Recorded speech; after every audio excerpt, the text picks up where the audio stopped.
Disclaimer, Joss, Jules, and Nevermore are not professional therapists. They will be sharing their personal experiences and advice, but this is in no way a substitute for professional help. There is also a good chance of swearing, tears, and triggering conversations, so listener discretion is advised.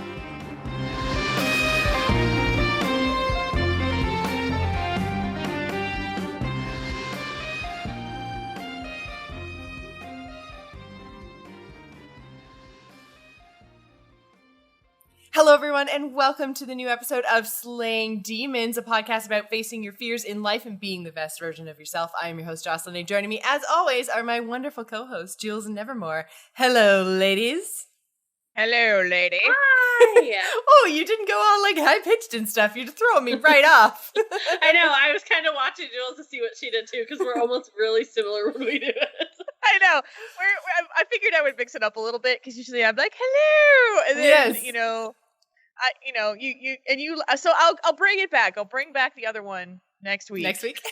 Yeah, because this is something that you would now anticipate, and therefore it must happen. You have to throw me off. You have to. Oh, I have to. You can't make my job easy. I've got a soundboard here. I can do whatever I want. Speaking of making my job easy, I just wanted to say off the top of the show, thank you guys so much for sharing your tweets. I've actually been a little bit more active over on the Slaying Demons Twitter, and you guys have been so helpful having conversations with me over there and sharing all your kind of progress towards your 2017 goals. So thank you guys so much for engaging over on Twitter. It's my favorite platform, so I love that you guys are like way into it too and are interacting with me over there. So if you guys aren't following it, usually I say it at the end of the show, but I just wanted to make sure you guys know that we are Demons Podcast on Twitter. So if that is your platform of choice, make sure that you are over there following and interacting with us, because I'm trying to be a lot more active over there. Our Discord community is also really, really active, but I've been trying to kind of step it up on the Twitter side of things too. So yeah, we're having a lot of fun, and you guys are making some great progress. I think Jim said that he biked 20 something miles or something, and I was just like, oh my god, like I did a push-up. Like high five me. Like Oh my god. So it's that's one more push-up than either of us did. So oh, I regretted it for days, don't worry. It will never happen again. push-up, I'm never doing it again. My stomach and my shoulders are so sore. What? We have the delay, and all I see is Josh go. Self five? Yeah. I thought I heard it, but I wasn't sure. So then seeing you do it was great. Yeah, you're welcome. Myself. It was awesome. Yeah, you guys are welcome. So I guess do you guys have anything that you want to just mention off the top of the show before we dive into our Demon of the Week this week, or are you good to go? I just want to say for the follow-up for the 2017 goals, I got myself pre-approved for a mortgage. Yay! So, yes, that's awesome. good.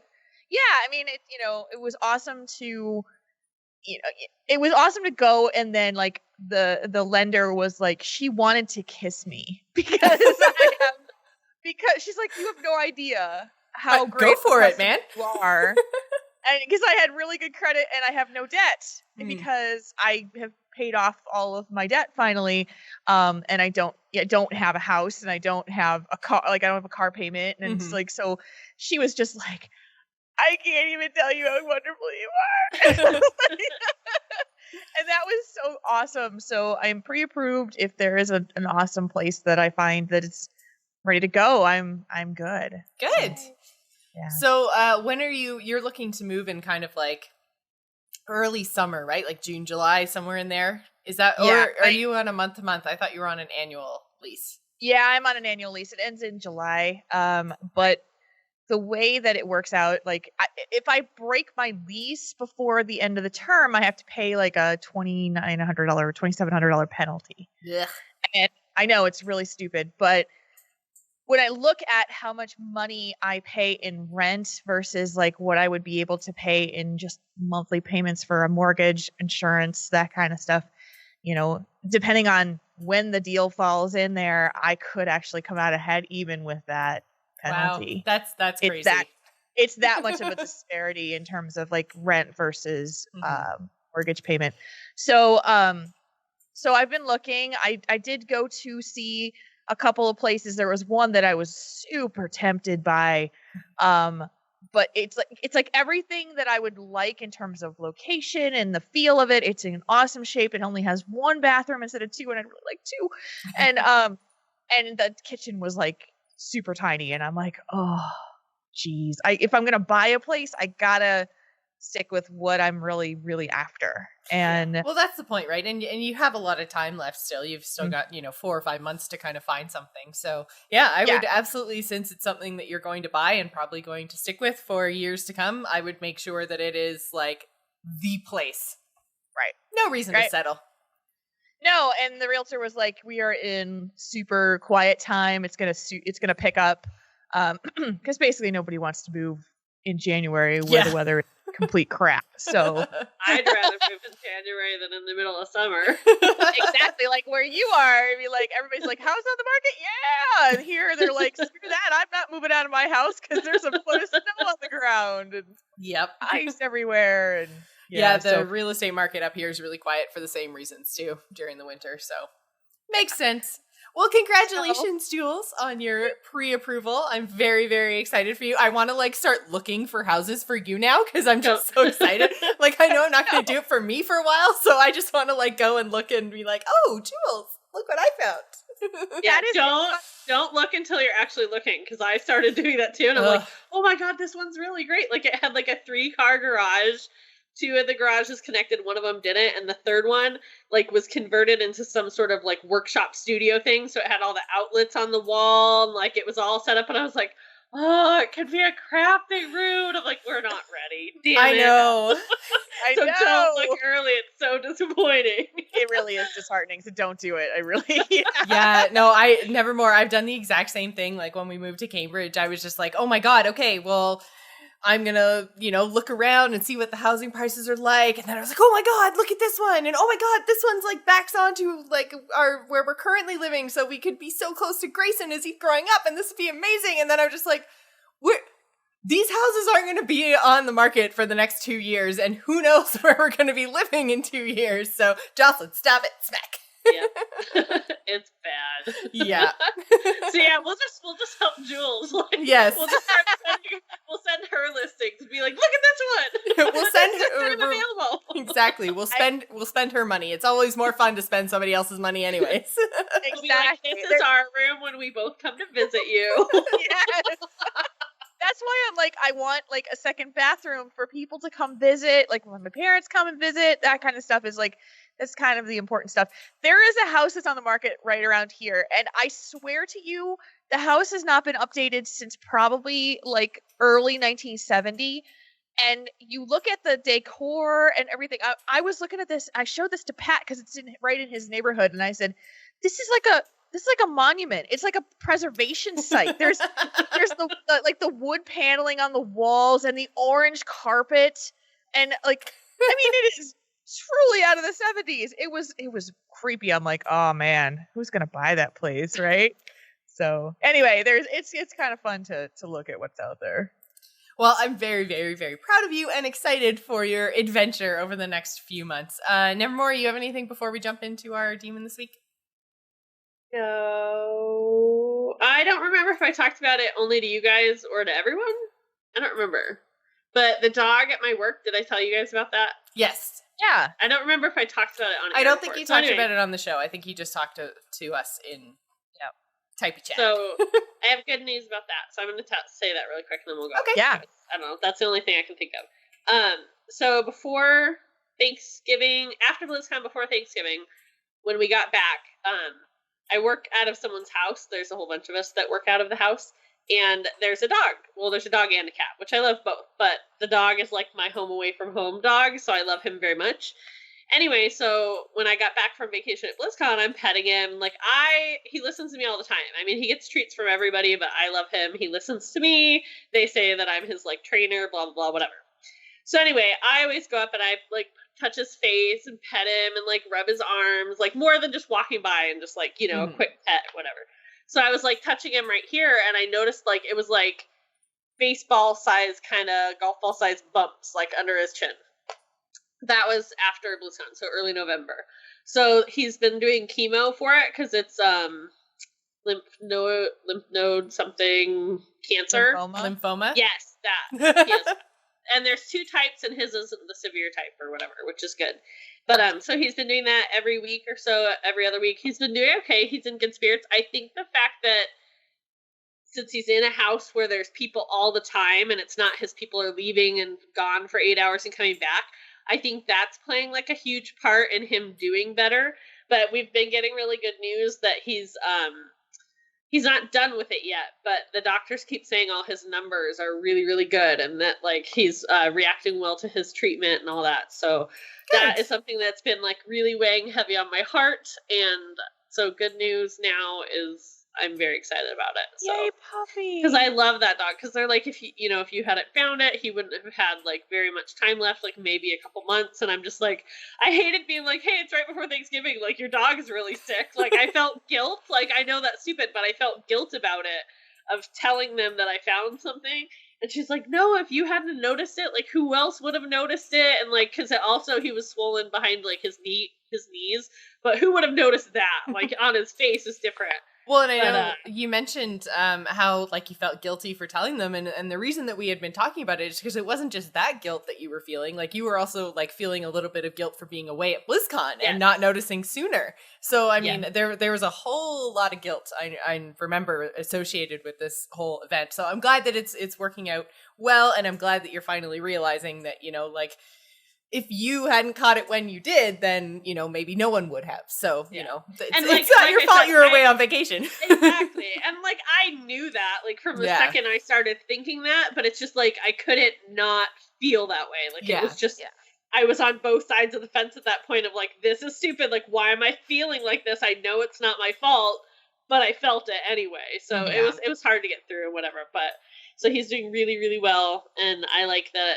He loves me, so. Good. I'm so glad that you've got some good news to share. That's awesome. Yeah. So this week we're going to dive into the demon of online negativity and basically how to deal with people online, whether you know them or don't know them. Basically just saying really negative, whether it's like untrue stuff or, just crappy stuff in general, really, and then also, if you don't know them, just people who tend to troll. Yay! And I think it's really important to kind of discuss like tactics to deal with this, because basically, if you're doing anything online, you don't have to be a content creator. If you are contributing to a community in any way, shape, or form, including, like forum posts or on Twitter or Facebook or in like YouTube comments and stuff, if you're contributing in any way, you kind of like open yourself up to potentially being trolled or potentially, having really, really negative, just interactions with people in general. So I think that it's important to talk about this. And speaking of, there's literally trolling in the chat room right now, which is awesome. Yeah, I was like, I just put in girl chat. I'm like, I can't say anything or can't do anything about it. I just realized I wasn't logged in either. But yeah, I was just like, what amazing timing. But so basically just how to deal with online trolling. And so we might as well start off with just straight up trolling because it's literally happening to us right now. But so this I think is probably the thing. Like I struggle with both types. I struggle with dealing with people that I've met online who maybe aren't who they say they are, and then it kind of devolves very quickly into like elementary school. And I've also experienced obviously a lot of just trolling in general. And so I feel like trolling is probably the easiest thing to deal with. It's easy to kind of let it roll off your back and laugh it off and treat it like a joke most of the time. But I find depending on, what specific parts are actually being trolled, like what things are choosing to what people are choosing to pick at really makes it harder or easier to deal with said trolling. So there are some things, and I'm not going to say them out loud, but there are, there's a lot of like, I guess, hot topics, like hot button issues for me that like if you actually find that, I'm just like, oh my God, okay, I can't function. And then there's other things like, I mean, it doesn't matter if it's people joking or not joking, but I have a Toronto Maple Leafs flag behind me on stream all the time because I love hockey and Leafs are my team. So, you know, like people come into the chat room all the time, oh, Leafs suck, or, you know, go Detroit, or blah, blah, blah, whatever. And they pick at hockey, and that doesn't bother me at all because I'm just like, whatever. The Leafs do suck. They haven't won in like 50 years. It's a thing. I'm fine with that. I don't like them because they're good. But there are other things that really like, if people can focus on the right thing, it really gets to me. So, Jules, do you have any maybe examples or advice for people just dealing specifically with trolling? Well, you know, and you know, talking about trolling specifically, you know, we're sitting in a Twitch chat right now, and you know, as soon as you put your face on the internet, you have the possibility of people coming in to say something negative in an anonymous way. And then there's things about people who will come to, like, you know, YouTube comments and things like that. I mean, I think that's the part where you get to the definition of trolling, where it's kind of a situation where people are going to come say some nasty stuff about you. It's anonymous. They don't know you. You don't have this relationship with them. They have just decided to say something bad to try to get a rise out of you, or to whatever it is the problem is.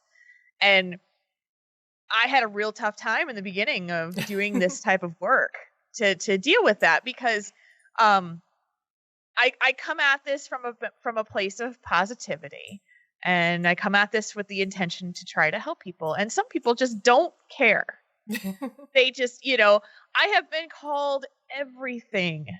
I mean, because I've had people just come up and say things that are just like, I don't like you because you're a know-it-all. I don't like your laugh. I don't like your hair. You're fat. You're a girl. Why are you on the internet? You know, and it's just like all of these different things where you're just like, and like the worst is sitting there, you know, doing a show, like doing Tauren Think Tank, having a really powerful conversation, and somebody comes into the Twitch chat and says, "Get off the internet, you fat whore." You know, and it's just distracting. Like, it's very distracting. I feel even like, I mean, and the stuff that was said in the chat room is not a big deal really tonight, but it's just like, even just that is enough to kind of like throw you off and just be like, when I was just doing the introduction to the online negativity discussion, I'm sitting here and reading the chat room out of the corner of my eye being like, oh my God, like, what's this dude gonna say next? Like, right. So frustrating. And you're trying to do something, you're trying to do literally your job, and it's just like someone's constantly like poking you like, hey, you suck. What's wrong with you? You suck. Yeah. It's just like, okay, stop. Like you're not helping anyone. You're not doing anything constructive at all. And so I think that that's the trying to find out whether someone is trying to be constructive or not is really what you need to do. And Hachikumo in the chat room is basically saying the subtitle of the show is how to determine if someone is providing constructive negativity or just negativity. And I think that that's really like the hinge of it, because a lot of people, when I started, said basically, you need a thicker skin. And I'm just like, well, I don't actually know if that's the case, because I work with people who have ridiculously thick skins, but that means that they then also can't tell when someone is being like constructively critical. They just say, if anyone's critical at all, it's like, fuck you, get out of my face, like, ready to fight. And it's like, okay, whoa, hang on. Like, that wasn't actually, you know, meant like that. And then I find you don't actually improve yourself as a person if you just constantly have this wall up and are constantly ready to fight. So I think that there's a really delicate balance there to find between having a thick skin and not letting things bother you from anonymous assholes versus, you know, like actually being able to take constructive criticism when it's offered. Yeah. So let's use social media, for example. I think there's a very prominent pattern right now that if you use social media and you state an opinion about something, that either you live in a echo chamber where everybody will respond positively and, you know, supportively to what you've stated, or it becomes a pile-on to you about your opinion, how these people feel that your opinion is absolutely wrong. Which is what happened to me with Weird Al at BlizzCon this year. Right. I mean, you got nailed, and it was like and I mean, that whole thing resulted in me doing a show about that for Tauren Think Tank, because I was so frustrated. I mean, what I saw had happened to you was just, it was infuriating, because you literally just made a joke. And I'm pretty sure what I think what I said. Yeah, what I said was something along the lines of like, "Oh, Weird Al's performing at BlizzCon. Great, more time for games for me," or something. Like, I didn't say he's bad. I didn't say like I hate him and he should go die in a fire, or like anything like terribly negative. I just said, basically, he's not my cup of tea, so I'm going to do other things when he's performing. This is awesome.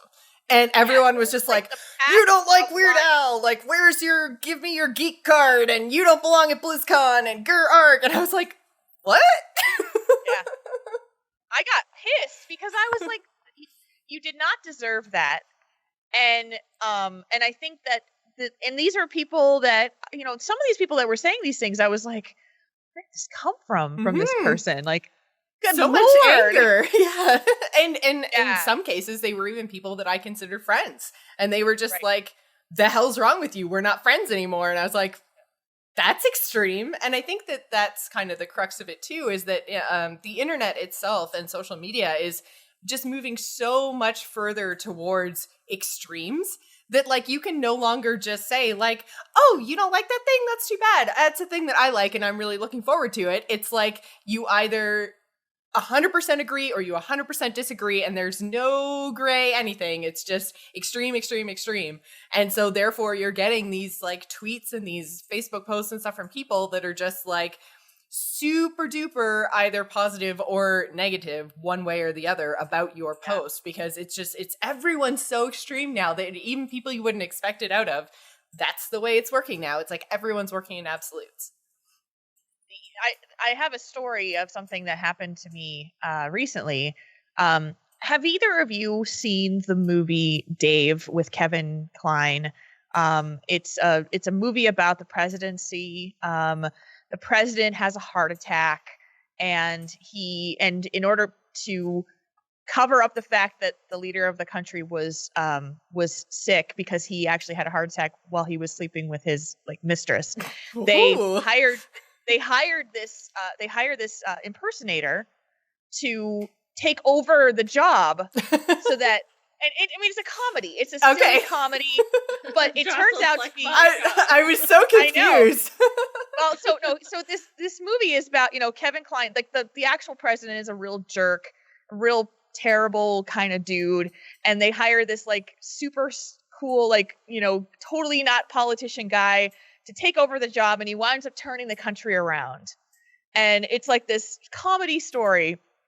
And I thought I would make a joke on Twitter to say, if after the inauguration, if the plot of the movie Dave happened, I wouldn't be disappointed.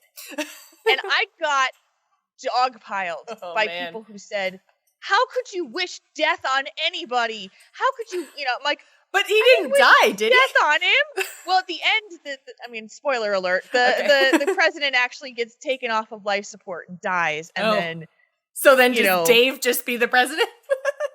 He doesn't, but because that would be ridiculous. Because that would be ridiculous. But then he winds up running for office at like a local office.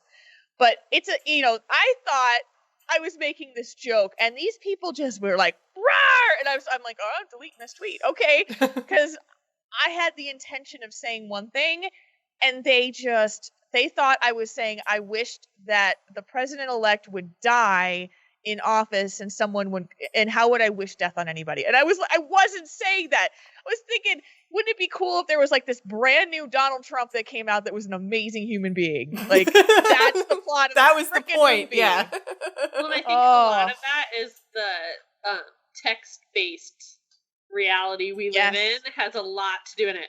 Because if I'm sitting with you guys and we're just having drinks or whatever, and I'm like, Josh, you don't like that? Well, then we're just not going to be friends anymore. Like, of course she's going to know that I'm just screwing around and, like, I don't really mean it.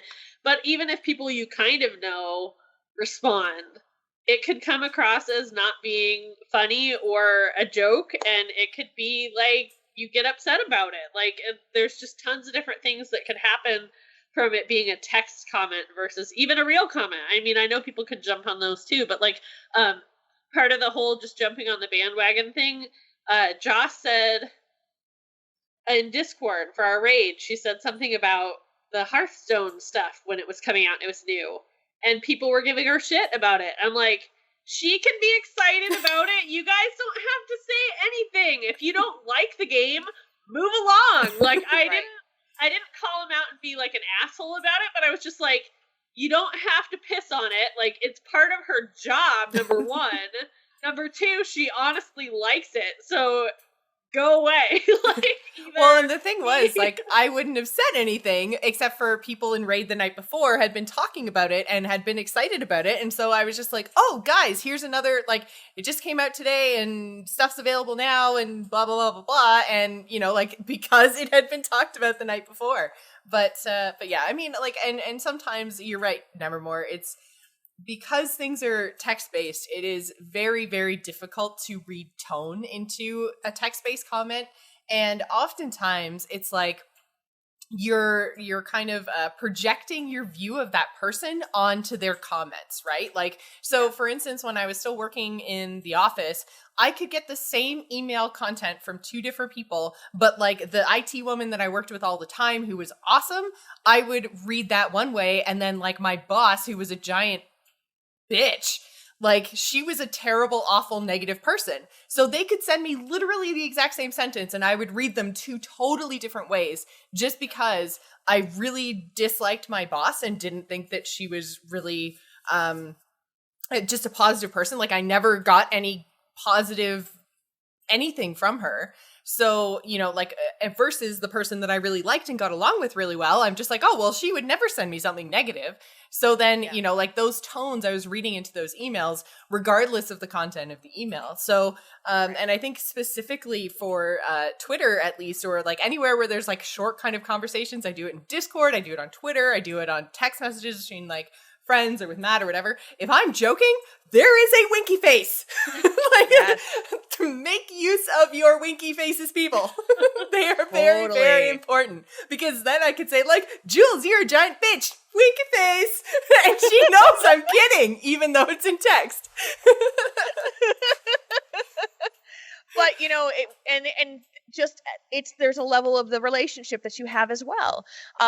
You know, we can rag on each other and say things to each other that, like, you know, Nevermore will say, Jules, you're picking on me, you know, and I know she doesn't mean it in a negative way. We're just playing. But someone who doesn't know me well, or she doesn't, or someone doesn't know her well, could actually be considered to be, well, why are you picking on me? You know, like, and it's very difficult. And we live, specifically us gamers especially, live in a world of text-based chat in a majority of our lives. Well, and you guys are both talking about the responses you guys get as podcasters, in your Twitch channels, on your YouTube channels, and all that. And Jules, I forget what word you used earlier, but like the ecosystem or whatever it was that you said, based on who's around you or whatever. Like I thought about it while you were talking about that. Yes, echo chamber, ecosystem, echo chamber, whatever. I was just thinking like my virtual bubble. I don't know. Mine's kind of sheltered in a way because one, I don't see any of our responses to the videos being up or, you know, stuff like that. I see the chat room obviously, but because I'm not constantly on all the time like you both are, like I don't see a lot of that stuff. And I think that my Twitter feed and followers are kind of, I mean, I can't control my followers, but who I see and what I see that they're posting is most of the time positive. Like but I'm going to put a lot of that in the communities I'm a part of, which is like the Frog Pants Network, AIE, CTR, stuff like that. The Joss Plays community, all that kind of stuff, right? Tauren Think Tank, it's all positivity based, you know. I mean, yes, the tadpole for Frog Pants gets a little crazy, whatever, but they're still a supportive community, you know. If somebody needs good vibes like that, they're there to help you. So a lot of that is stuff I see in my feed. And I'm also not an outspoken person as far as like politics and stuff like that, where I'm not voicing an opinion where I'm expecting a response, whether it's positive or negative. It's just that kind of stuff I don't personally put out there, so I'm not getting it really back or in my feed very much.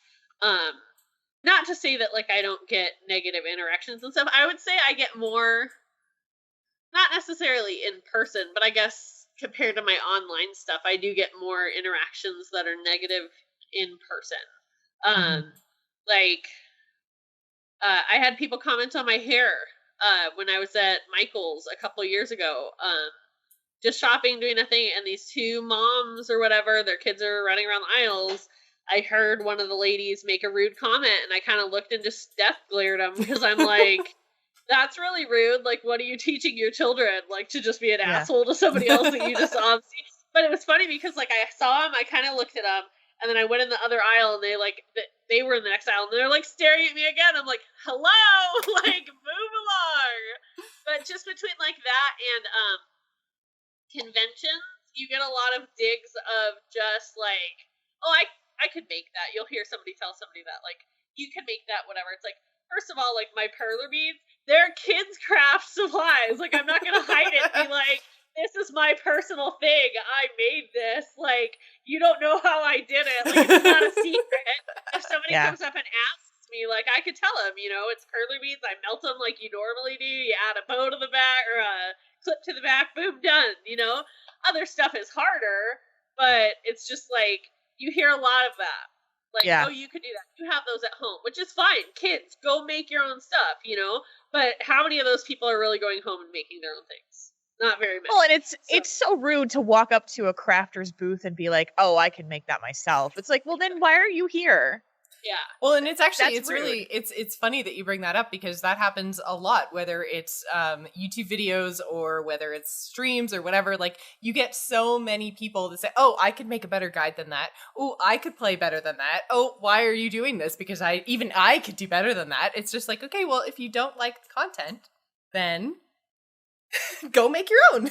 Like, right. More power to you. Yeah, Can't exactly. Wait to see that. Let me know when you start.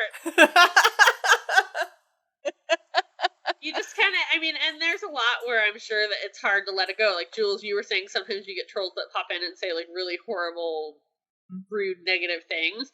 And I bet that stuff like that would win because I wouldn't want somebody coming in and saying stuff about my weight. Like, I was really concerned about that when we first talked about doing this as a show, which it kind of evolved from, like, just getting healthier and fit into just, you know, our daily lives and letting people know kind of what's going on with us and stuff. I was really worried about that because I'm like, this is like putting us out there. Like, I'm not a pencil. Like, I'm not ginormous, but I'm not a pencil. And so it's like, you worry about what people think of you. And like, as soon as you think you're confident about it, it takes like a second for somebody to tear you down. So you have to, you know, have things in your life that counteract that stuff. Like parry and blocking. I have to relate it to something. Parry and blocking. Yes. And it's, you know, and it's amazing to see, like, when you get into a position where you're just like, okay, fine, I'm here, I'm doing the thing, I'm out there talking about the stuff that I'm doing, right? I feel really good now. After doing this for 4.5 years, like, I can just take something and be like, whatever, dude, you know, say whatever you want, because I feel awesome about who I am, and a lot of people feel that way about me. And that is so cool, you know, but it takes a lot to get to that point. It takes a lot to just be able to say, you know, when those bad interactions come or someone says something negative about you or says something that you just, that just kind of digs in. Like, I posted during the election was really difficult to see some of the things that are going on out there. And, you know, I was expressing some sadness, you know, from what happened. And then I was getting people who were posting I wasn't using hashtags. So these were people who were following me, putting the hashtag MAGA. And I'm like, get out of my, like, I am, you know, mute, because get out of my feed. You know what? You don't have to say what it stands for if you don't want to, but I would just, MAGA. It's the Trump slogan. Oh. That's the one he used. Make America Great Again. Right. Yeah. And that's what his supporters use. And so it was like, get out of my feed. You obviously know that I'm a Democrat. Get out. And so, I was just like at the point where I was just like mute. And so I get to that point where it bothers me. And there are times where I'm just like, I can't stand it. But at the same time, it's like, I'm out there doing something and you're not. So, hey, so if you want to go do your thing, that's awesome. I'm not going to go watch it, but go do your thing and, be on your way. Well, and that's kind of touched on a couple of different tools that you can use as a person to kind of deal with online negativity and trolling is basically just, try to stay positive and try to realize that, if someone is trolling you, it really probably doesn't have anything to do with you whatsoever. It's that they are unhappy and they are a negative person, and that's on them. That's not on you. Mm-hmm. And, just trying to focus on, I think Nevermore mentioned the idea of just like the number of positive comments and how easy it can be to let the one negative outweigh the 10 positives. But then to just kind of remember that, you have 10 positive comments. And this is something that I have to do a little bit more of personally, is that I can let one negative thing like really, really get to me and really bring me down. So you really have to, actually what I tend to do is almost keep it like an archive. Like when somebody says something really extraordinarily nice about me, I'll like favorite the tweet. And then it's like, I could go back to that later and be like, okay, look, this person said I was an amazing podcaster, and the episode of Slaying Demons that we did about X, Y, and Z really spoke to them. And that's amazing feedback. And I can focus on that as opposed to somebody being like, I hate the sound of your voice. Okay. And so let me just change that for you right now. Exactly. Well, and then again, that brings up the point of like knowing what is constructively negative, saying something like, for instance, when I first started podcasting, people would say, I hate the amount of time you spend saying like, yep, yeah, just like agreeing with my co-hosts, but doing it out loud. And like, I would say that would get really annoying. The fact that I was constantly just getting in there, I guess, to agree without actually agreeing or adding anything to the podcast. So it was something that I was able to say like, okay, this is really annoying. I need to make sure I do less of that. And I either need to say, yes, co-host, I agree with you. And this is the point that's important, or I need to shut the fuck up. Like one or the other. And so every once in a while, I still, because it's just the way that I am and the way that I talk, but I'll still catch myself going, yeah. And then I'm just like, no, bad Jocelyn. I have to do that with you guys because you guys are so good at like the transition to each other of like, oh, and then you'll stop and then Jules will go and I'm just like, sitting here going, and then you're like, Nevermore. I'm like, yeah, I don't know. Because I get where I don't want to be rude and like talk over everybody, but I'm also listening. So it's hard for me to remember that like I'm a part of it and it's not like game night where we're on camera. So I have to remember that it's not just like, oh, people can see me just going, uh-huh. If it bothers you, tough shit. No, I'm just kidding. It's a skill. It's a skill that you learn from doing this kind of work where you're constantly trying to make sure that a conversation flows and that kind of thing. But at the same time, there's also like like Jocelyn was saying, all your quirks are on display. Yes. Every one of them. And I swear there were times where I would go back and listen to my own show and be like, oh God, girl, stop doing that. Like, I don't do that anymore. I can't. Like the listening back that I do for Slaying Demons is strictly just to kind of balance the like audio levels and stuff. I can't actually go in and listen to a whole show because it drives me crazy. I can't listen to myself. I thank you all so much for listening to the sound of my voice because I can't do it. I love it. I think it's adorable. We love the sound of your voice. There was one thing I wanted to talk about too, specifically with social media. And I think this happens to me a lot. And I don't know, it probably happens to other people too, is that when people start getting overtly negative in what they post, I used to have a real problem with getting rid of that from my feed. Mainly because I got into some drama situations when I unfollowed people. Because yes. there are a lot of people that pay attention to who follows them and who doesn't. Mm-hmm. Which just to the point where they have like trackers of it. I'm like, yeah. I don't know. Yeah, and best thing that Twitter and Facebook ever did was to create the mute function or the unfollow function for Facebook, where you don't see what people are posting. But you don't have to actually stop following them or unfriend them if you're on Facebook, but you can actually just say, I don't want to see this person in my newsfeed anymore. I did that to my cousin. I did that to my cousin. I did it to your cousin. Because she's one of those people, she has 3 kids, and I swear to God, she posts 100 pictures a day. And when she's not posting pictures of her kids, she's a Scentsy rep, so she's posting like Scentsy stuff. So it's just like she probably puts up a post every 5 to 10 minutes of one of those 2 things. She's on Facebook literally all day long, and it was just flooding my feed with garbage. And I was just like, okay, unfollow. Like, do not show me any more of these. Yeah, but then you don't have the drama of saying, why did you why aren't you friend with me? Yeah, we're family, right. Blah, blah, blah. Hachikubo says, you guys have a shared cousin? No, it's not the same. Mine was because this was before they had the block feature. It was like when I first joined, it was for a while ago. But she was into all the games, and not just like, okay, the game where it's like, okay, share with your friends, you get like 3 points of whatever the game uses. It wasn't that. It was the games where you had to have people in your like team to like battle things, like the like werewolf vampire ones or the mafia ones. Oh man, that was so long ago. I know, that's what it was. And it's like you had to share to get more like ammo or whatever it was, and it was just like ridiculous, like all the time. And it wasn't even just like you could block that app, like she was like posting about it on her feed, and I'm just like, I can't deal with it. So I unfriended her, and I forget about it all the time because my sister will be like, oh, did you see what this cousin posted? And I'm like, no. I'm like we're not friends. I've always forgotten that I did it, and now I don't know. I always forget to like redo it and add her again. I know, that's the worst, because then you have to admit the fact that, you know, basically your feed sucks, and your feed really sucks, and I don't want to see it.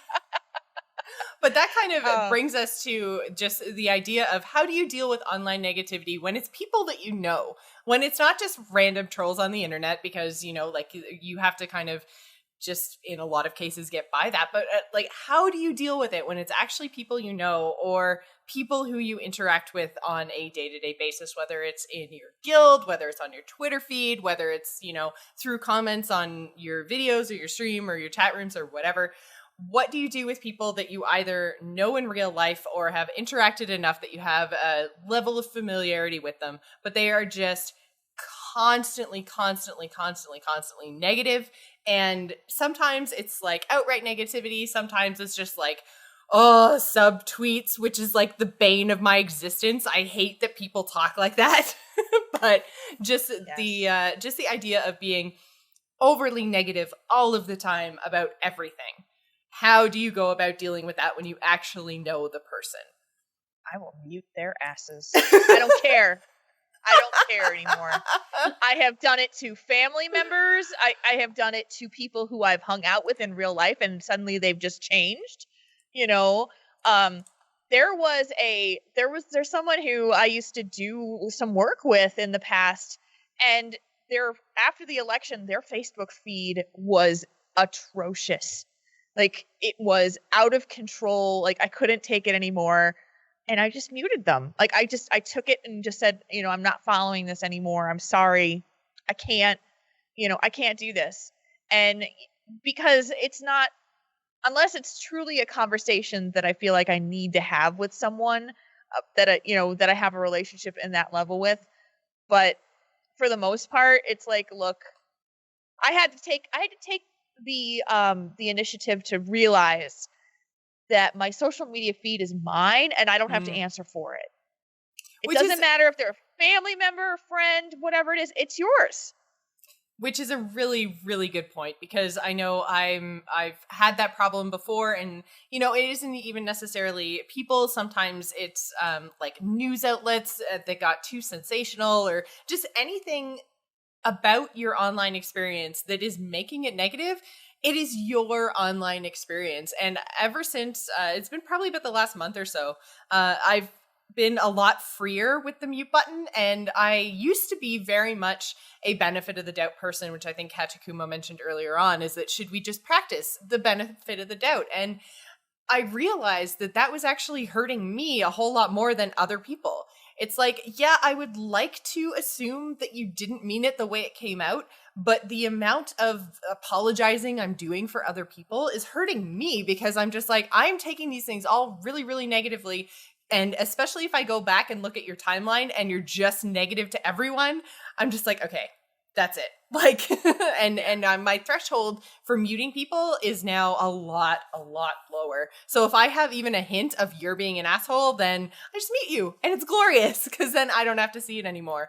But yeah, just curating your online experience so that you are seeing less negativity, I think, is really, really important. And giving yourself your best chance at happiness online is really important. So, well, not only muting those people or whatever, but like finding some sort of a group, whether it's like one other person or 4 other people or 500 people, like find a place where like you're comfortable to like be you and like share who you are. I know I feel like I talk about being you all the time, but it's true though. Like you need a place to like fall back to, like if it's your best friend, or you know, it could be a best friend from online. It doesn't have to be necessarily an in-person person, but when people are treating you that way or whatever, if it really is bothering you, like Josh said, how you have to kind of weigh out the negative and the positive, like find that balanced positive side and like spend time there somehow, whether it's like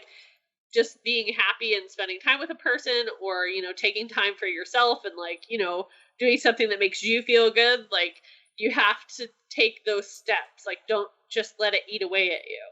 Yeah. So I have a question, and this might pertain a little bit more to Jules than Nevermore, just because you've been doing Tauren Think Tank for so long now, and you've kind of built up a community and built up a following. How much time do you actually spend when you have something that you feel is a negative interaction with somebody from your community? How much time do you actually take to like have a conversation with that person versus just saying like, okay, you're being an asshole, like mute for a week or something, you know, like how do you find that balance? Because I know that's something that I struggle with. And for a really long time, I tried to talk to everyone.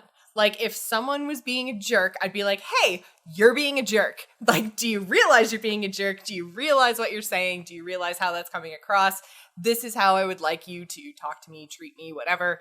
And I used to go into these big, long conversations with all these different people about, you know, what they were saying to me and, you know, trying to get to the root of it. Do you do that anymore? Because I know I just can't. I think if it's in Discord, if it's inside like an enclosed kind of discussion community like Discord, I will address certain things if I start to see it, you know. But I found that most of the time it tends to become weeded out in a way. You know, people don't interact with that person because it's the same thing over and over and again.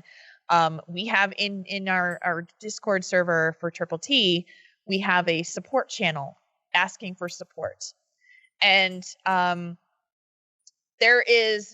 you can see the people who use it all the time and are always asking for support versus the people who may not always use it, come in, and there's a difference in reaction of how people handle it. And so kind of talking about this from the perspective of online communities in general, when you're a leader of an online community or you're administrator of one, it's pretty important to try to keep your hands out of it unless you need to.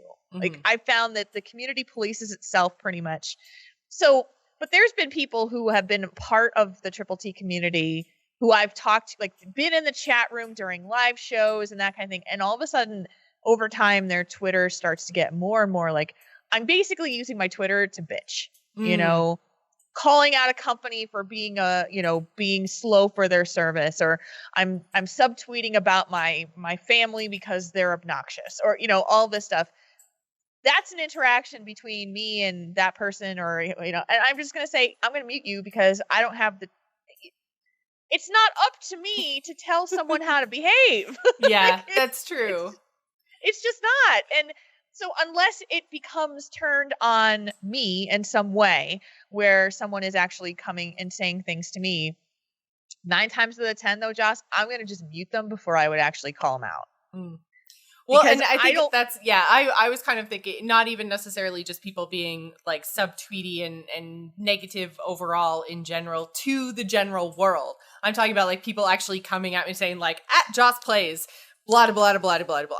And I used to, every person that mentioned me and said anything that I thought was negative, I would actually go down that road with them and be like, okay, so hi, I'm Jocelyn, and yes, I'm listening, and what's going on, and why are you an ass? And, but I don't take that time anymore. I just mute. And I think that it's probably better for me, but maybe worse for the community, because I'm sure that a lot of people just want to feel like they are heard. And I think that the problem, at least with Jules and I think a lot of people, especially for me, since I've started doing this show, feel like they know me on a whole other level than when I know them. It's a very one-sided experience when you're listening to a podcast, because you're getting all of my like opinions and thoughts, and especially now very deep personal stories and experiences. And so I feel like people feel like they are very close friends with me, whereas I don't have that same feeling towards them because I just don't know them. So I feel like that kind of one-sided relationship can often shape interactions online, at least for me. And so I know that in the past, people have liked to be heard and like to have those conversations. But I find even sometimes that then takes it to a whole nother level where they're just like, oh, now we are like super best friends. And I'm like, what's your name again? Which makes me sound like a horrible person. But I think that the medium in which we create really drives those interactions and those relationships. And sometimes it can be just a negative relationship. And have you experienced that? Is that something you deal with? Yeah. And for me, I guess the differences, I think, between what you do and what I do is that you talk about news, you talk about your opinion of the news, and you talk about things that people are very passionate about. And so you basically incited people to like yell at their radio when they're in the car. And so have I, because I've had people who have just said, I hate everything you say because I think your opinion sucks. And it's like, okay, that's great. But, and I think you and I both understand this too, is that when people send you a letter and tell you that you're completely wrong and how could you say this and blah, blah, blah, it's like they actually took the time to sit down in front of their computer, pull out their phone and like share their opinion because they feel really passionate about it. Just like you feel super passionate about the opinion that you shared on like 4 Azeroth one day, about lore. And, it's hard because there's not a familiarity level with the person that you're talking to. A lot of times, they know you, they know Jocelyn Moffett, they understand you, they know your cat's name is Thrall, they know your boyfriend's name is Matt, they know you live in, in Canada, they know all these things about you. All you've got is a username and an email address for this person that you and so it's already unbalanced. Well, and you're worried about how you not interacting is hurting your community, is what you said earlier. Who cares? Like, if they're not being an adult and constructive with their criticism, even if they disagree, if you can't say, I listened to your opinion on blah, blah, blah episode, I personally think that you're wrong, because if you can't, like, vocalize it as a human being and a person, I'm not going to listen to you. Sorry. Yeah. Like, I would rather Joss block you and, like, you not be a part of the community if you can't handle it like an adult. Sorry. Fair enough. Like, if an elementary school kid can debate better than you because they know patience and to raise their fucking hand, then step aside and like walk out, you know. It's like I want to be supportive of people in the community, but it's like be respectful. Like rule number 1, anywhere you go in life, be respectful to other people in any interaction you have. Yep. Did you see the tweet that Scott Johnson sent yesterday from someone who told him to stop saying anything political and just keep talking about video games, and because he knew nothing else? Yep. And his response was a flat out, like, he quoted it and said, "No," smiley face. Yeah. And it was the best thing ever, because it was like, you know, as podcasters, as people who put ourselves out there, we're putting our opinion out there and we're telling you this is how we feel about it, and you choose to listen to it. And then it's just this thing about telling people that your opinion. I've had this happen to me many times. Your opinion is flat out wrong. You gave shit advice. That person is going to die because of you. And it's just like, so where's your show? Yeah. I'm sorry. If you want to go do this, go ahead. And help people in your own way. Like take the time, put in the effort, do it yourself. But if they come to you from a perspective and say, the reason that I don't think that you gave good advice is because I don't think you saw the entire story. I don't think you looked at it from this perspective. You missed this part of the email, whatever it was. And I've been like, I've had written people back and said, you know what? You're absolutely right. I got kind of tunnel visioned, and it's taught me how to be a better orator, you know, how to speak, how to be a good interactor with people. But at the time, when it's just literally just someone flat out just saying, shut up or stop talking. And it's like, well, you're not giving me any respect here. You're coming into my channel and telling me I'm fat. Oh, great. Good for you. I'm so glad that your fingers got enough energy from your brain to actually type that shit out and to tell me your opinion. Bye-bye. But that's the thing. You're gauging the level of like how they're interacting with you on the subject. Like for Jules, for this show, whatever, there's going to be lots of different topics that are a lot of different opinions, whatever, where Joss is like on the one show that's like tunnel vision of it's this game. It's this game, whether we like it or not. This is what we're talking about this week. So yeah, she's going to get a lot of people who have very positive, or not positive, but passionate comments, whether it's good or bad. They're going to tell her, you know, and same thing, like, but there's the different level of where Jules is going to bounce around to tons of different heavy topics, positive topics. You're going to have tons of different people who are going to handle it completely differently based on life experience. But like Jules said, she got an email that had a really good explanation of how they felt, and they listened to what Jules said in the episode. Here's what they thought. So Jules reacted positively and responded back. So when you have that same like gauge of reaction with each other, instead of just being a douche and being like, you're fat.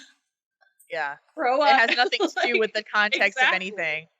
Well, and again, like I think that kind of circles back around to the difference between trolling, which is the thing that we started talking about at the top of the show, versus just negativity from people who, you know, you're a little bit more familiar with. And I think, you know, we've beat trolling to death, I think. And I think, at least for me, what I struggle with, although trolling is awful and hard to deal with sometimes, I think the bigger problem, at least for me, is the people that I have some level of a relationship with, and then how to deal with that when there is the sort of expectation of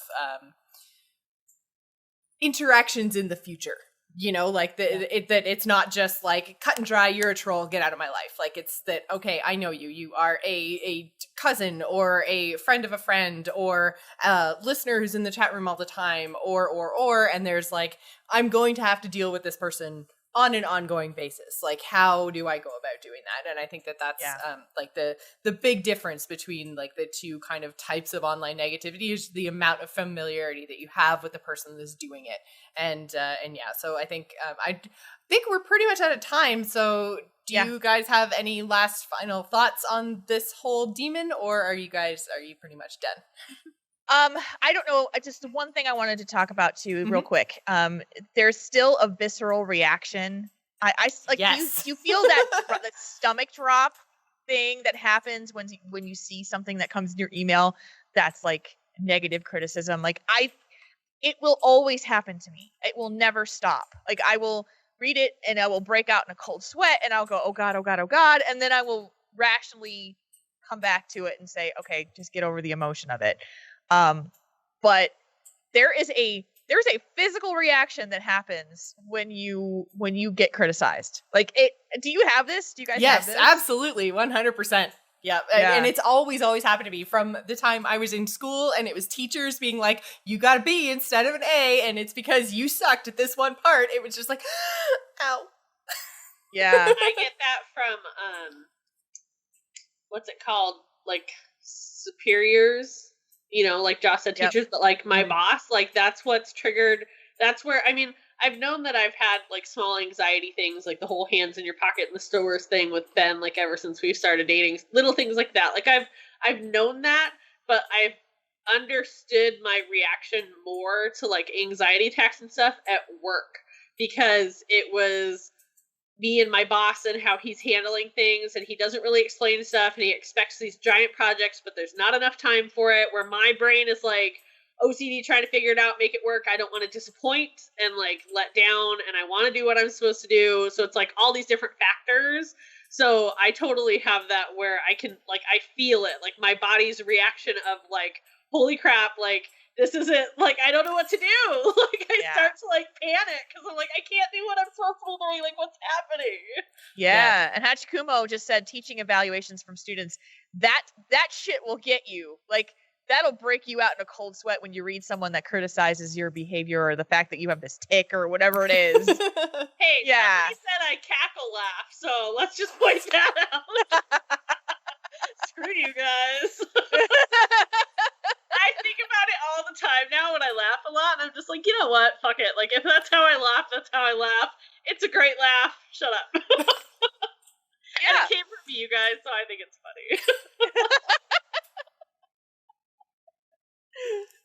But yeah, no, Jules, you are completely right. There is a kind of visceral reaction, a physical reaction that you get when you are criticized. And I mean, I think the kind of extent of the reaction is based on who it is that's giving the criticism. I know it's actually funny because I react a whole lot worse to anonymous people than I do to my friends and family, because I can say like, okay, I know that Matt loves me. I know my mom loves me. I know that my roommates love me. So if they say something to me like, hey, Jocelyn, your shirt doesn't match your pants very well, I'm kind of like, oh, okay. But then if I go on Angry Chicken and someone's like, oh, your earrings are dumb, I'm like, oh, my feelings. And why would you make Jocelyn sad? I'm coming after all of you. No, but you know what I mean? Like that when you don't have any sort of level of relationship with someone, then you don't know, like, do they like me? Do they not like me? Like, are they saying something to be hurtful or negative, or do they really mean it? Are they the only person that's telling me the truth? you know? So I have really huge negative physical reactions to anonymous criticism versus like people who I know care about me. Like, you guys could tell me things and I will take it into kind of advisement, but like anonymous people, oh my God, they drive me up the wall. They're so much worse. See, and I'm the opposite, where I try not to care about that stuff and I don't let it bother. And again, I haven't had as much of a thing with it as Jocelyn and Jules have, but when that kind of stuff comes about for me, when it's somebody I don't know, I'm just like, whatever, you're living wherever you are with your mom in a basement by yourself, whatever. It's like, you obviously have this life where you think that what you're doing to hurt other people makes you this awesome person. Well, you're an asshole, and I don't have to like consider what you're doing at all. Like, I kind of write it off, because to me, like, they're not going to get a rise out of me for that. Like, I don't want to give them the benefit of the doubt